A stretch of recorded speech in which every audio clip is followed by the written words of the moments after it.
ஆமென். அவருடைய கிருபை என்றும் உள்ளது. Hallelujah. Praise the lord. Amen. Praise lord. கர்த்தர் நல்லவர். ஒரு ஆமென் சொல்லுங்களேன். இதுதான் கிருபை. கர்த்தர் நல்லவர். உங்கள் பாஸ்டர் நான் இதுதான் 2வது முறையாக பார்க்குறேன் பாஸ்டர் சொன்ன மாதிரி. ஆனால் முதல் முறை பார்த்ததுக்கப்புறம் பல முறை ஃபோனில் பேசுவோம். ஒரு வாரத்துக்கு குறைஞ்சது 3 தடவையாவது நாங்கள் பேசுவோம். பேசும்போதெல்லாம் அநேக வேத வார்த்தைகளை தான் எங்களுக்குள்ளே நாங்கள் பரிமாறிக்கொள்வோம். பல நிமிடங்கள் பேசுகிறது உண்டு. டேரிஃபை ஏற்றினாலும் விட மாட்டோம், பேசுவோம். ஒரு ஆமென் சொல்லுங்களேன். சார் கர்த்தர் நல்லவர். அவருடைய கிருபை என்றும் உள்ளது. இந்த நல்ல நாளிலும் என்னை அன்போடு அழைத்த உங்கள் போதகருக்கு நான் நன்றி சொல்ல கடமைப்பட்டிருக்கிறேன். இது உங்கள் போதகர் அல்ல, எங்களுடைய போதகர் ராமே. இப்போது சாட்சியோடு கூட கர்த்தருடைய வார்த்தையை நாம் கேட்கப் போகிறோம். எல்லாமே முடிந்ததென்று என்னை பார்த்து இகழ்ந்தன, இனி என்றும் எழும்புவதில்லை என்று சொல்லி நகைத்தன. ஆனாலும் நீங்க என்னை கண்ட விதம் பெரியது, என் உயர்வின் பெருமை எல்லாம் ஒருவருக்குரியதே. ஆனாலும் நீங்க என்னை கண்ட விதம் பெரியது, என் உயர்வின் பெருமை எல்லாம் ஒருவருக்குரியதே.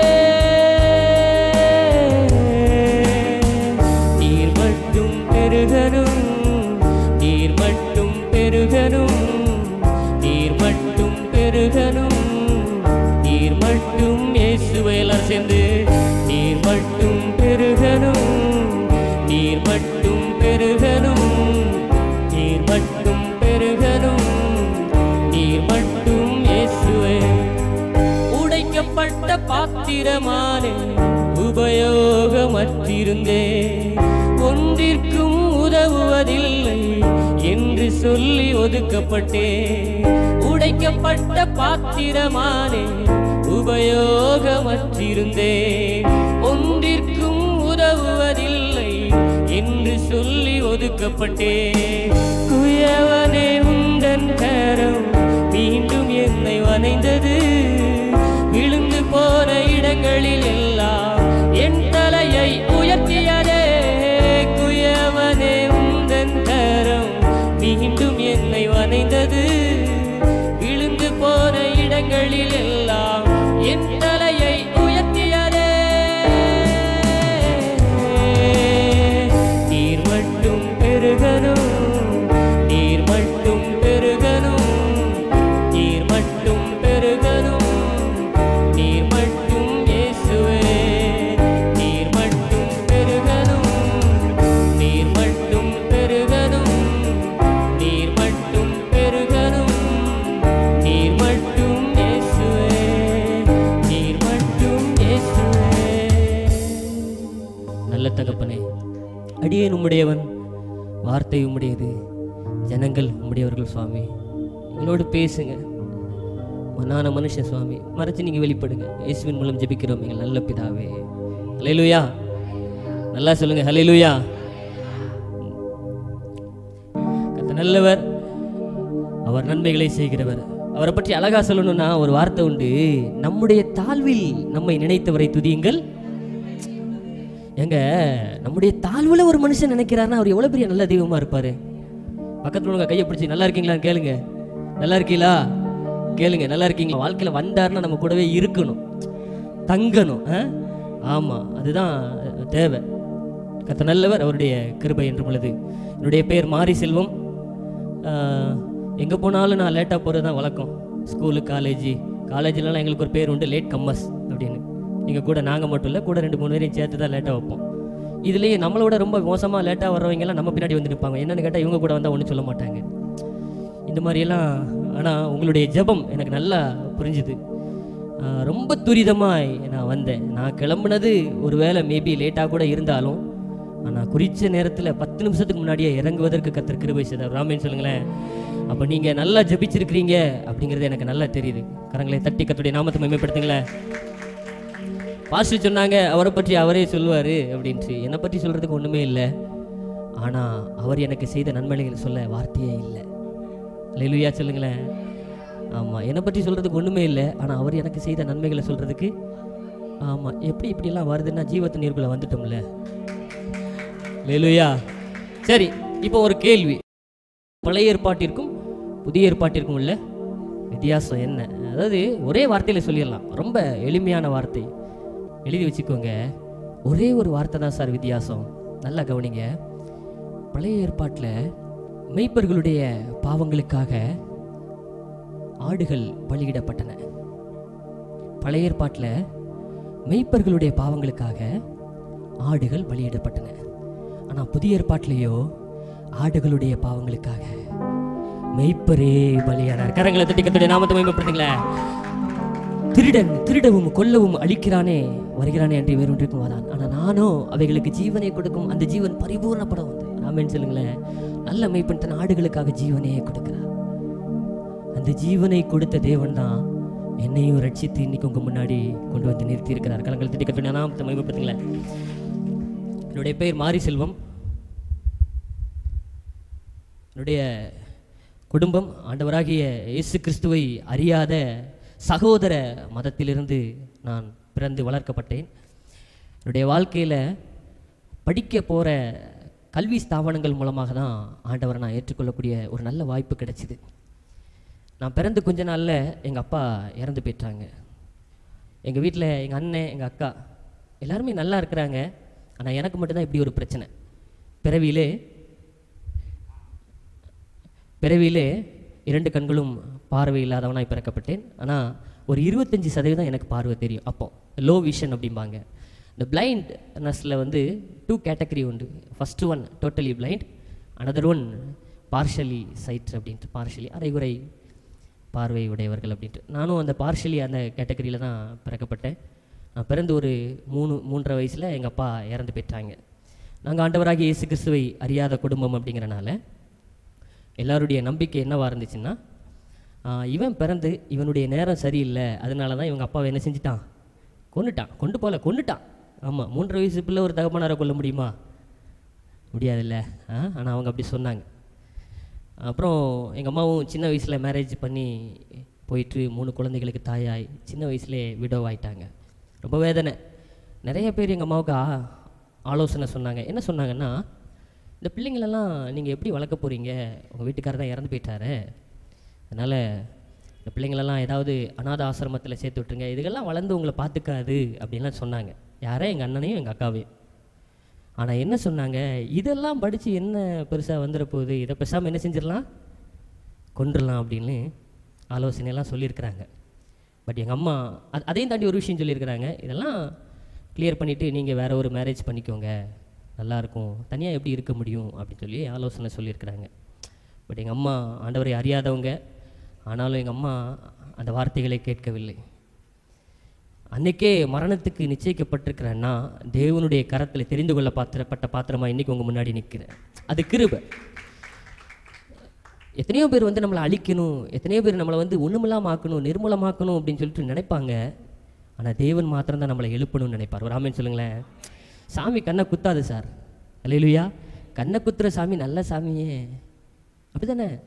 ஆமாம், எந்த சாமியும் என்ன செய்யாது, கண்ணை குத்தாது, கண்ணை திறக்க தான் செய்யும். ஒரு ஆமென் சொல்லுங்களேன். அந்த சாமி தான் கண்ணை திறந்து இன்றைக்கி உங்கள் முன்னாடி நிப்பாட்டியிருக்கு. அல்லேலூயா. கர்த்தர் நல்லவர். எங்கள் வீட்டில் இன்றைக்கி வரைக்கும் என்னுடைய அண்ணன் என்னுடைய அக்கா 2 பேருக்குமே மேரேஜ் ஆகி 2 பிள்ளைங்க இருக்கிறாங்க. எங்கள் அம்மா இருக்காங்க. யாருமே இன்றைக்கி ரட்சிக்கப்படலை. ஆனால் அடியேனை ஆண்டவர் இன்றைக்கு பல இடங்களில் பல விதத்தில் ஊழியத்தில் பயன்படுத்தி கொண்டு இருக்கிறார். அவர் எவ்வளோ நல்லவர் தெரியுமா? அவர் எவ்வளோ நல்லவர் தெரியுமா? திருநெல்வேலி மாவட்டத்தில் திருநெல்வேலியில் இருக்கிற பாளையங்கோட்டையில் பார்வையற்றோருக்கான சிறப்பு பள்ளிக்கூடத்தில் என்னை சேர்த்தாங்க அந்த சின்ன வயசுலே. அதன் மூலமாக தான் ஆண்டவரை அறிந்து கொள்வதற்கு ஒரு நல்ல வாய்ப்பு கிடச்சிது. அறியாத வயசில் கொண்டு போய் சேர்த்துட்டாங்க. அவங்க என்ன சொன்னாலும் நம்ம கேட்டுத்தான் ஆகணும்னு ரொம்ப கஷ்டப்பட்டேன். விவரம் தெரியும் போது விடுவோமா, நம்ம எதுக்கு அதை செய்யணும்னு கேட்போம், அப்படி தானே? அல்லேலூயா. ஆமாம், நான் எப்படி கேரக்டர்னா, எனக்கு விவரம் தெரிஞ்ச நாட்களில் சிம்பிளாக சொல்லணும்னா எதை செய்யாதன்னு சொல்கிறாங்களோ அதை நல்லா செய்வேன், அவ்வளோதான். அதுக்கு மேலே நான் சொல்லலை. சரியா? என்னுடைய 7ஆம் வகுப்பு படிக்கும்போது என்னுடைய வாழ்க்கையில் ஒரு மிகப்பெரிய திருப்புமுனை ஏற்பட்டது. என்ன அப்படின்னா, கீபோர்ட் படிப்பதற்கு ஒரு நல்ல வாய்ப்பு கிடைச்சிது. அது மூலமாக தான் ஆண்டவர் இன்றைக்கி ஊழியத்தில் அநேகரை சந்திப்பதற்கும் அநேகருடைய வாழ்க்கையில் ஒரு ஆசீர்வாதமாக இருப்பதற்கும் கர்த்தர் கருவியாய் பயன்படுத்தி கொண்டிருக்கிறார். 7ஆம் வகுப்பில் ஒரு பெரிய டேர்னிங் பாயிண்ட் என்ன அப்படின்னா, எங்கள் ஸ்கூலில் கீபோர்டு சொல்லிக் கொடுக்க ஆரம்பிக்கிறாங்க. அப்போது எனக்கு 8th 9th 10th அந்த சீனியர்ஸ் எல்லாம் இருப்பாங்க. அவங்கெல்லாம் வந்து நம்மளை படிக்க விட மாட்டாங்க. கீபோர்ட் கிளாஸ் ஆரம்பித்து 1 மாதம் கழித்து தான் நான் போகிறேன். எனக்கு தெரியும் நம்ம ஸ்கூல்லையும் இப்படி கீபோர்டு சொல்லிக் கொடுக்குறாங்களாம், ஒரு மாஸ்டர் வந்து சொல்லிக் கொடுக்குறாரா அப்படின்னு கேள்விப்பட்டோன்னே நான் போகிறேன். அப்படி போகும்போது என்ன நடக்குதுன்னா, அங்கே ஆல்மோஸ்ட் 1 month சீனியர்ஸ் எல்லாம் இருக்கிறாங்க. அதுலேயும் 1 month சீனியர்ஸ். அப்போ என்ன சொல்கிறாங்கன்னா, அந்த மேம்கிட்ட சொல்கிறாங்க, டீச்சர் இவனை உள்ளே விடாதீங்க, இவனும் படிக்க மாட்டான். கரெக்டாக சொல்கிறீங்களே, என்ன நல்லா புரிஞ்சு வச்சுருக்கிறீங்க, சரி அப்படின்னு சொன்னாங்க. அது உண்மை தான், பொய் சொல்லலை, உண்மை தான்.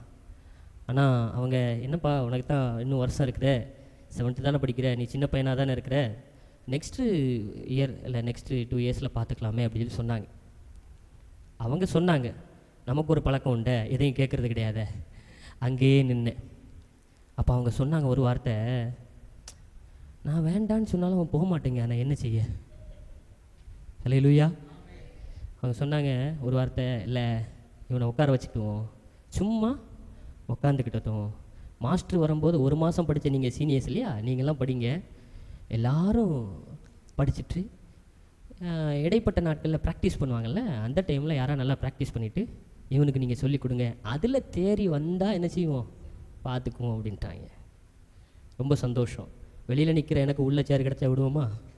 ஹல்லேலூயா. அப்படி தான் உள்ளே போச்சு. நாட்கள் வாரங்களாச்சு, வாரங்கள் மாதங்களாச்சு. மாஸ்டர் கொல்லுன்னு கொல்ல ஆரம்பித்தார். இவர்கிட்ட மனுஷன் படிப்பானான்னு நிறைய பேர் வெளியே போனாங்க. ஹல்லேலூயா. ஆமாம், இவர்கிட்ட மனுஷன் படிப்பானான்னு வெளியே போனாங்க. நாங்கள் தான் மனுஷனே இல்லையா, அதனால் உள்ளே தானே இருப்போம். இப்படியெல்லாம் நடந்துச்சுங்க. 9 10 10ஆம் வகுப்பு வரைக்கும் தான் அங்கே படிக்க முடியும். முடித்து வெளியே வரும்போது அவுட்ஸ்டாண்டிங் ஸ்டூடெண்ட்டாக அந்த பேட்சிலே ஃபஸ்ட்டு இஸ் த பெஸ்ட்டு மியூசிஷியனாக வெளியில் வந்தது நான் ஒரு ஆள் தான். இன்றைக்கும் நிறையா ஜூனியர் ஸ்டூடெண்ட்ஸ் நிறைய பேர் நல்ல கீபோர்டெலாம் வாசிக்கிறாங்க. ஆனால் அந்த பேர் என்றைக்கும் பிரேக் பண்ண முடியல. இதை கர்த்தருடைய நாம மகிமைக்காக சொல்கிறேன்.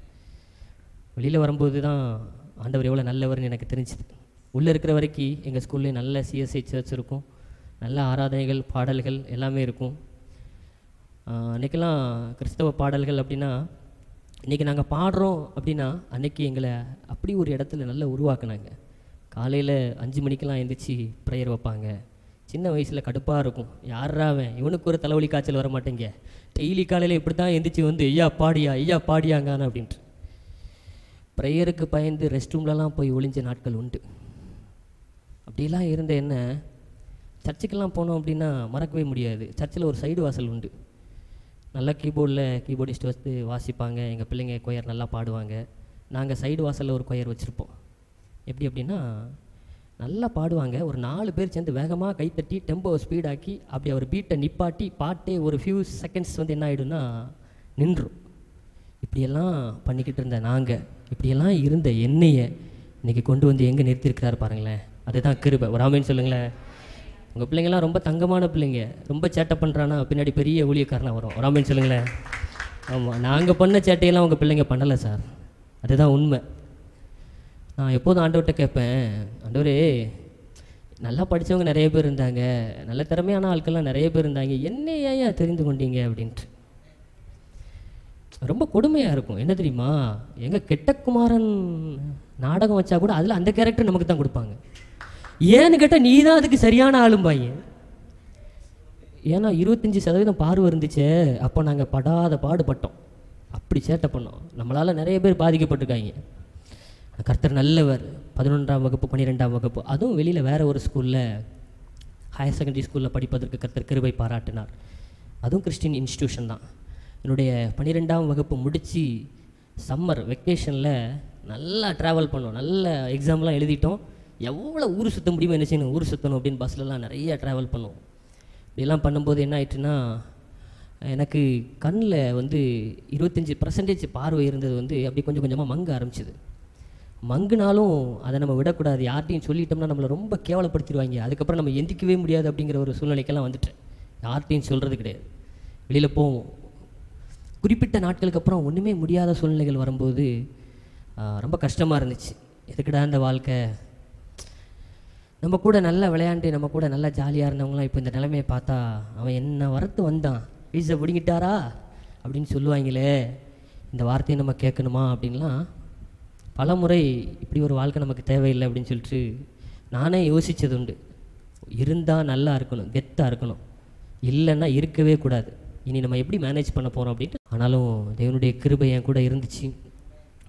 அது வரைக்கும் தேவனை அறிஞ்சேன்னா அந்த நாட்களில் தான் அவரை ஏற்றுக்கொள்ளக்கூடிய ஒரு வாய்ப்பு கிடைச்சிது. ஆண்டவர் யார், இயேசு கிறிஸ்து யாருங்கிறத தெரியும், ஆனால் ஏற்றுக்கொள்ள மாட்டோம். பார்த்தீங்களா, இப்படிப்பட்ட 2 கூட்டமும் உண்டு. எப்படி, ஒரு கூட்டத்திற்கு அவர் யார் அப்படிங்கிறது நல்லா தெரியும், இன்னொரு கூட்டம் அவரை ஏற்றுக்கொண்டிருப்பாங்க. அந்த யாருங்கிறத அறிஞ்ச கூட்டத்தில் தான் நான் அது வரைக்கும் இருந்தேன். என்னைக்கு என்னுடைய அந்த கொஞ்சம் பர்சன்டேஜ் இருந்த பார்வையை என்னை விட்டு எடுத்துக்கொள்ளப்பட்டுச்சோ அன்றைக்கி தான் அவர் என் கையை பிடிச்சதை நான் உணர்ந்தேன். கரங்களை தட்டி கட்டி நாமத்தை மேம்படுத்துங்களேன். வாழ்க்கையில் நம்மளுடைய வாழ்க்கையில் எதெல்லாம் நம்ம ப்ளஸ் நினைக்கிறோமோ அதெல்லாம் 0க்கு வந்ததுக்கப்புறம் தான் உலகத்தான் சொல்லுவான் தெரியுமா, இனி எப்படி மேலே பார்த்துட்டு ஒன்றுமே இல்லை, கடவுள் விட்டா வழி அப்படின்ட்டு. அன்றைக்கி தான் நம்ம கடவுளை தேடுவோம். அப்படித்தான் நான் தேடினான்னு தெரியல, ஆனால் அவர் என்னை தேடி வந்தார், ஆச்சரியமாக நடத்தினார். உண்மையிலே அப்போ தான் யோசித்தேன், கர்த்தருடைய வார்த்தை என்னை தேற்றியது, கர்த்தருடைய வார்த்தை என்னை பலப்படுத்தியது. காலேஜ் முடிப்பதற்கும் பிஎட் முடிப்பதற்கும் எம்ஏ முடிப்பதற்கும் கர்த்தர் கிருபை பாராட்டினார், இங்கிலீஷ் லிட்ரேச்சர். இந்த நாட்களில் அநேக ஊழியங்கள், அநேக மனிதர்களுக்கு கீபோர்டு சொல்லிக் கொடுக்கறதுக்கு கர்த்தர் ஒரு கிருபை பாராட்டினார். இதை கொண்டு என்னுடைய படிப்பு தேவைகள், என்னுடைய எல்லா தேவைகளையுமே சந்திப்பதற்கு கர்த்தர் நடத்தினார். அல்லேலூயா சொல்லுங்களேன். நிறைய சொல்லலாம், நிறைய சாட்சி உண்டு. ஆனால் இன்றைக்கி அதை சொல்கிறதுக்கெல்லாம் நேரம் பத்தாது, போதாது. அப்படிங்கிறனால ரொம்ப சுருக்கமாக சொல்கிறேன். அப்போது இந்த நாட்களில் ஊழியத்தில் எப்படி பயன்படுத்திட்டு வர்றார் அப்படின்னு கேட்டால், பொதுவாகவே இந்த பார்வை இல்லாதவங்களை இந்த சமூகம் எப்படி பார்க்கும் அப்படின்னா ரொம்ப இழிவாகவும் ரொம்ப அற்பமாகவும் பார்க்கும். நான் கொஞ்சம் டிரான்ஸ்பரண்ட்டாக பேசணும்னு நினைக்கிறேன். அப்போது ஈவன் ஊழியக்காரங்க கூட ஆரம்பத்தில் அப்படி தான் பார்ப்பாங்க. எப்படின்னா, நம்ம பண்ணாத பிரசங்கத்தையாக இவங்க பண்ணிட போகிறாங்க, நம்ம பாடாத பாட்டையாக இவங்க பாடிட போகிறாங்க அப்படின்ட்டு. அல்லேலூயா. ஆனால் பலிபீடம் அதை நிரூபிக்கும். ஒரு ஆமென் சொல்லுங்களேன். நாளானது நீதியை விளங்க பண்ணும்னு சொன்ன மாதிரி கர்த்தர் கையில் எடுத்த பாத்திரம் தானே. நிறைய பேருக்கு அற்பமாய் எண்ணப்பட்ட என்னையும் கர்த்தர் அற்புதமாய் மாற்றினார். ஊழியத்தில் நிறைய சாட்சி சொல்லலாம். ஆரம்ப நாட்களில் பாடுங்கன்னு மைக்க கொடுப்பாங்க, வால்யூம் இருக்காது, ரொம்ப கஷ்டமாக இருக்கும். பாடுங்க நாங்கள் வைப்போம்பாங்கன்னு வைக்க மாட்டாங்க, என்ன செய்வோம். ஆனால் இன்றைக்கி சின்ன வயசில் ஸ்கூலில் நிறையா வசனங்கள்லாம் சொல்லி கொடுத்துருக்குறாங்க, பாடல்கள்லாம் பாடுவோம். சின்ன பிள்ளைங்களாம் பாடல் பாடும்போது என்ன பண்ணுவோம், நல்லா கத்தி பாடுவோம். அப்படி பாடும்போது எல்லோரும் சொல்லுவாங்க இறையாதலை அப்படிம்பாங்க, திருநெல்வேலி ஸ்லாங்கு. இறையாதன்னா ரொம்ப கத்தாத அப்படின்னு அர்த்தம். அன்னைக்கு நாய்ஸாக இருந்துச்சு, இன்றைக்கி வாய்ஸாக மாற்றினார் கர்த்தர். நல்ல இப்படியெல்லாம் கர்த்தர் நடத்துகிறார். நிறையா சாட்சி சொல்லலாம். ஊழியத்தில் ஒரு இடத்துல போய் நான் அந்த பாடலை பாடினேன். அந்த பாடலை பாடும்போது அங்கே இருந்த ஒரு 5 வயசு குழந்தை, அந்த குழந்தை வந்து அந்த பாட்டை கேட்டு ரொம்ப தொடப்பட்டிருக்குது. 5 வயசு குழந்தைக்கு என்ன சார் தெரியும், நம்மகிட்ட வந்து சரியாக பேசக்கூட முடியாத, பேசக்கூட செய்யாத. மெச்சூர்டான பர்சன் பேசினாங்கன்னா நம்மளை திருப்திப்படுத்துறதுக்கு ஒரு வேலை சொல்லுவாங்க, நம்மளை என்கரேஜ் பண்ணுறதுக்கு கூட சொல்லுவாங்க. ஆனால் 5 வயசு குழந்தைக்கு என்ன தெரியும் அப்படின்ட்டு நினச்சிருந்தேன். உண்மை. அந்த ஜனவரி மாதம் ஒரு கன்வென்ஷன் போயிருக்கிறேன் நாகர்கோவிலில். அப்போ அந்த பாடலை பாடும்போது அந்த குழந்தை வந்து அந்த பாடலை கேட்குது. கேட்டுட்டு ஏப்ரல் மாதம் அதே சபைக்கு மறுபடியும் போகிறதுக்கு ஒரு வாய்ப்பு கிடைச்சிது. அப்போது அந்த நோட்டீஸ் எல்லாம் பார்த்த உடனே அந்த பாப்பா சொல்லியிருக்குது, இந்த பாஸ்டர் வர்றாங்க, அப்போ அந்த பாஸ்டர் வந்தாங்கன்னா நான் அந்த பாட்டை திரும்ப பாட சொல்லுவேன் அப்படின்ட்டு அவங்க அம்மாட்டெல்லாம் சொல்லியிருக்கிறாங்க. எனக்கு தெரியாது. முதல் நாள் மீட்டிங் முடிஞ்சுது. 2வது நாள் ஃபாஸ்டிங் ப்ரேயர் காலையில் நான் தான் செய்தி கொடுக்கணும். முதல்ல இதே மாதிரி வந்து உட்காந்துட்டேன். அந்த பிள்ளையை கூட்டிகிட்டு வர்றாங்க, அந்த பாப்பாவை அவங்க அம்மா. அந்த பாப்பா வருது, ஆனால் பேசுகிறதுக்கு பயப்படுது. என்கிட்ட வச்சு அடித்தாங்க. நீ தானே பேசணும்னு சொன்ன, பாஸ்டர்கிட்ட நீ தான் சொல்லணும் அப்படின்னு கூட்டிகிட்டு வந்து, பாஸ்டர் எங்கள் பாப்பா அவங்ககிட்ட பேசணுமா? சரிம்மா. அது பேசலை. நானாக கூப்பிட்டு மடியில் உட்கார வச்சு, உங்கள் பேர் என்னையா, என்ன பண்ணுறீங்க அப்படின்னு சொல்லி பேசுகிறேன். பேசும்போது ஒரே ஒரு வார்த்தை சொல்லிச்சு, பாஸ்டர் என் தாய் உருவாகும் முன்னே அந்த பாட்டை எனக்காண்டி இன்றைக்கி பாடுங்க அப்படின்ட்டு. ஹல்லேலூயா. பாடினேன். அன்றைக்கி மெசேஜில் ஒரு முறை அல்ல 2 முறை பாடினேன். பாடி முடிச்சுட்டு அந்த ஊழியங்கள்லாம் முடிஞ்சது. அதுக்கப்புறம் அந்த பாப்பாவுடைய அம்மா சொன்னாங்க, நீங்கள் என்றைக்கு இந்த பாட்டை பாடிட்டு போனீங்களோ அன்னையிலேருந்து டெய்லி எங்கள் பாப்பா அந்த பாட்டை பாடிக்கிட்டு இருக்குது அப்படின்ட்டு. அந்த பாப்பாவுக்கு ஒரு அக்கா உண்டு. அவளுக்கு 10 வயசு, 5th ஸ்டாண்டர்ட் படிக்கிறாள். அவள் சொல்லுவா, பாஸ்டர் நீங்கள் பாடினது நல்லா இருந்துச்சு பாஸ்டர் அப்படின்னா. நான் அதுக்கு மேலே வேறு ஒன்றும் சொல்ல விரும்பலை.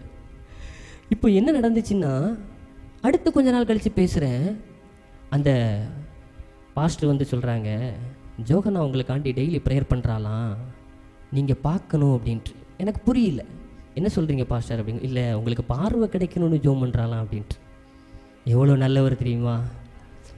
சின்ன பிள்ளைங்க நம்ம நினைக்கிறோம். அதாவது நிறைய பேர் நம்மளுடைய ஜட்ஜ்மெண்ட் எப்படி இருக்குன்னா பல நேரங்களில் தவறாக இருக்குது. நான் நிறைய நேரங்களில் ஆண்டவர்கிட்ட கேட்பேன், எதுக்கு ஆண்டவரே இந்த ஊழியம், எனக்கு வேறு ஏதாவது ப்ரொஃபஷனை கொடுத்தீங்கன்னா நான் அப்படி பண்ணிட்டு போயிடுவேனே அப்படின்ட்டு. இந்த சாட்சியை கேட்டதுக்கப்புறம் ஆண்டவர்கிட்ட சொன்னேன், நீங்கள் எனக்கு என்ன ப்ரொஃபஷன் கொடுத்தாலும் பரவாயில்ல, ஆனால் நான் ஊழியத்தை தொடர்ந்து செய்வேன் அப்படின்னு. எலும்புகள் உருவாகல, நரம்புகள் உருவாகல, தசைகள் உருவாகல, தரிசனம் உருவானதே. தாய் கருவிலே தரிசனம் உருவானதே. எலும்புகள் உருவாகல, நரம்புகள் உருவாகல, தசைகள் உருவாகல, தரிசனம் உருவானதே. தாய் கருவிலே தரிசனம் உருவானதே. எப்படிப்பா உமக்கு நன்றி சொல்லுவேன், சொல்ல வார்த்தையே இல்லை. நீங்க போதும், என் வாழ்க்கை முழுவதும் வேறு ஆசையே இல்லை. எப்படிப்பா உமக்கு நன்றி சொல்லுவேன், சொல்ல வார்த்தையே இல்லை. நீங்க போதும், என் வாழ்க்கை முழுவதும் வேறு ஆசையே இல்லை. என் தாயுருவாகும் முன்னே என் கருவை கண்டீரையா. என் பெயர் உருவாகும் முன்னே பெயர் சொல்லி அழைத்தீரையா. என் தாயுருவாகும் முன்னே என் கருவை கண்டீரையா. என் பெயர் உருவாகும் முன்னே பெயர் சொல்லி அழைத்தீரையா. அழியாமல் அணைத்து கொண்டீர், கலையாமல் காத்து கொண்டீர், குறைவின்றி பிறக்க செய்தீர், பத்திரமாய் என்னை சுமந்தீரே. தாய் கருவிலே பத்திரமாய் என்னை சுமந்தீரே. அழியாமல் அணைத்து கொண்டீர், கலையாமல் காத்து கொண்டீர், குறைவின்றி பிறக்க செய்தீர், பத்திரமாய் என்னை சுமந்தீரே. தாய் கருவிலே பத்திரமாய் என்னை சுமந்தீரே. எப்படிப்பா உமக்கு நன்றி சொல்லுவேன், சொல்ல வார்த்தையே இல்லை. நீங்க போதும், என் வாழ்க்கை முழுவதும் வேறு ஆசையே இல்லை. எப்படிப்பா உமக்கு நன்றி சொல்லுவேன், சொல்ல வார்த்தையே இல்லை. நீங்க போதும், என் வாழ்க்கை முழுவதும் வேறு ஆசையே இல்லை. என் தாயுருவாகும் முன்னே என் கருவை கண்டீரையா. என் பெயர் உருவாகும் முன்னே பெயர் சொல்லி அழைத்தீரையா. என் தாயுருவாகும் முன்னே என் கருவை கண்டீரையா. என் பெயர் உருவாகும் முன்னே பெயர் சொல்லி அழைத்தீரையா. எப்படிப்பா உமக்கு நன்றி சொல்லுவேன், சொல்ல வார்த்தையே இல்லை. நீங்க போதும், என் வாழ்க்கை முழுவதும் வேறு ஆசையே இல்லை. எப்படிப்பா உமக்கு நன்றி சொல்லுவேன், சொல்ல வார்த்தையே இல்ல. நீங்க போது என் வாழ்க்கை முழுவதும் வேறு ஆசையே இல்லை.